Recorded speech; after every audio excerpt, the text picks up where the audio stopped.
कर्जबाजारी व्हायचं आणि पुन्हा कर्जमाफीची मागणी करायची, मंत्री राधाकृष्ण विखेंचं विधान.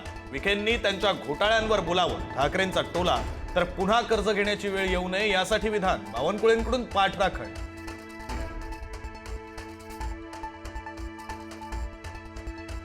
कापूस खरेदीसाठी ॲपवरील नोंदणींच्या अटीनं शेतकऱ्यांची अडचण. तांत्रिक अडचणींमुळे नोंदणी होत नसल्यानं शेतकऱ्यांचा खोळंबा.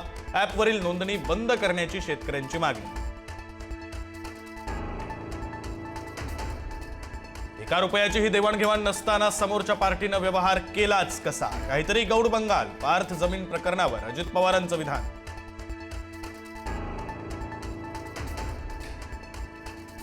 ब्रिटिश गेले पण पवार ईस्ट कंपनी अजून देशातच. लक्ष्मण हाकेंची घणाघाती टीका.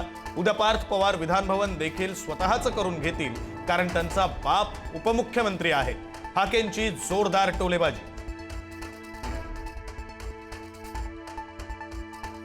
मनोज जरांगे पाटलांना तातडीनं Z+ सुरक्षा द्या. कल्याण काळे यांचं मुख्यमंत्री देवेंद्र फडणवीस यांना निवेदन.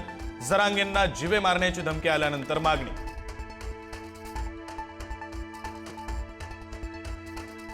आगामी पालिका निवडणुकांच्या पार्श्वभूमीवर राज ठाकरेंनी बोलावली महत्त्वाची बैठक. आगामी निवडणुकीच्या निमित्तानं मनसेच्या रणनीतीबाबत आज बैठकीत होणार चर्चा. राज ठाकरे युतीबाबत स्पष्टता देतील का, याकडे लक्ष.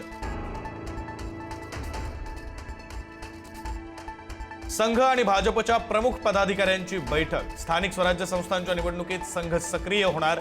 निवडणूक हिंदुत्वाच्या मुद्द्यावर लढवणार.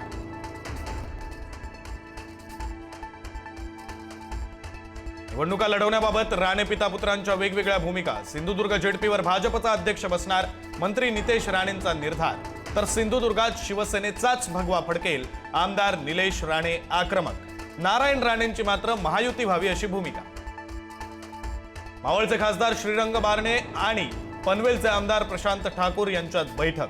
पनवेल पालिका आणि स्थानिक स्वराज्य संस्थेच्या निवडणुकीच्या पार्श्वभूमीवर दोघांमध्ये चर्चा. उपमुख्यमंत्री एकनाथ शिंदे सांगली दौऱ्यावर. बैलगाडी शर्यतीला उपस्थिती लावणार.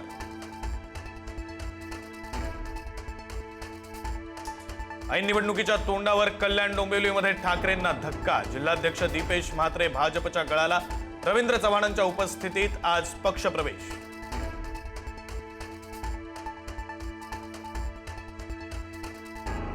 कोल्हापुरात स्थानिक स्वराज्य संस्थांच्या निवडणुका महाविकास आघाडी एकत्रच लढणार. जागा वाटपाचा अंतिम निर्णय घेण्याचा अधिकार सतेज पाटलांना असणार. स्वाभिमानी शेतकरी संघटनेला सोबत घेण्यावर 2 दिवसात चर्चा.